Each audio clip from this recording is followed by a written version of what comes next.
بسم اللہ الرحمن الرحیم۔ اہل بدعت کے ایک مشہور پیر حسین شاہ صاحب نے اہل حق علماء دیوبند پر چیلنج بازی کی اور ان کے خلاف ایک چیلنج دیا کہ اگر تم حق پر ہیں تو پھر آؤ اور میں چیلنج دیتا ہوں۔ چیلنج کیا دی کہ میرے ہاتھ میں اگر کوئی چیز ہو وہ آپ بتا دیں کہ میرے ہاتھ میں کیا ہے، اور اگر آپ کے ہاتھ میں کوئی چیز ہو تو ہم بتا دیں گے کہ آپ کے ہاتھ میں کیا ہے۔ مشہور جنگا کنڈے بدھ ملا ٹپراہ دیا غلام حسین کے سامنے کہ آفیسر کبھی بٹھیا ایس ایس صاحب، ایس پی صاحب، دیا جی صاحب، آجی صاحب ان کے بٹھیا ان میدان میں آتے ہوئے تو لڑ لہی پوے حق ظاہر سے جال حق وضحق الباطل ان الباطل کان ذہوکا باطل جو کم بجن آئے یہ گال ماں اولی کئی اساں پانجے پیارے سید دے ہتھ میں کا چیز لکائے دیوں تھا جے تو کہ طاقت ہے تو بدھار تو احب جے ہتھ میں چھائے، جے تو کہ نہ ہے طاقت تو فقیر پانجے ہتھ میں کعب شیر کے تھپیو تو ہاں بدھار، پر جے کدے این تھو کرے تو پانجے ہتھ میں کا بھی چیز کھڑیا پھر اٹھی بھی ہی متھے ہتھ کر یہ تجھے ہتھ واری شے کے ظاہر کل تو اتے کلمہ پڑی مسلمان تھی۔ لیکن سوال یہ ہے کہ یہ چیلنج کیا حق اور باطل کے درمیان کوئی معیار ہے؟ جبکہ معیار بھی نہیں ہے۔ اور دوسری بات یہ ہے کہ حق اور باطل کا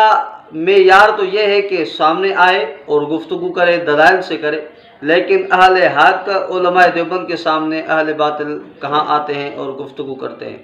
اس نے پہلے بھی کئی چیلنج کی تھی جس کا ہمارے اکابرین علماء دیوبند نے، حضرت شہید اسلام علامہ خالد سمرو رحمہ اللہ نے اس کی چیلنج کو قبول کیا تھا۔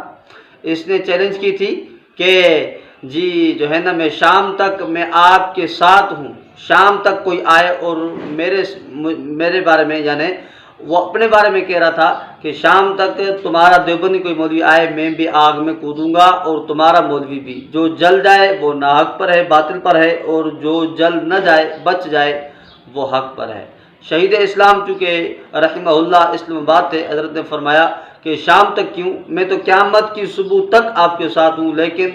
اس نے بس لوگوں کو دکھانا تھا ایک جلوس کے اندر کہ جی ہمارے طرف ہم نے یہ چیلنج کی ہے اور ہم حق پر ہیں۔ خیر،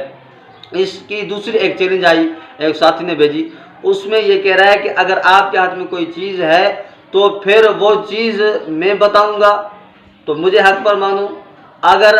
میرے ہاتھ میں کوئی چیز ہو تو آپ بتائیں تو پھر آپ حق پر ہیں۔ سوال یہ ہے اس کو معیار بنایا کس نے ہے؟ اللہ نے بنایا، اللہ کے رسول صلی اللہ علیہ وسلم نے بنایا کہ حق اور باطل کا معیار ہے یہ ہے۔ نمبر 2،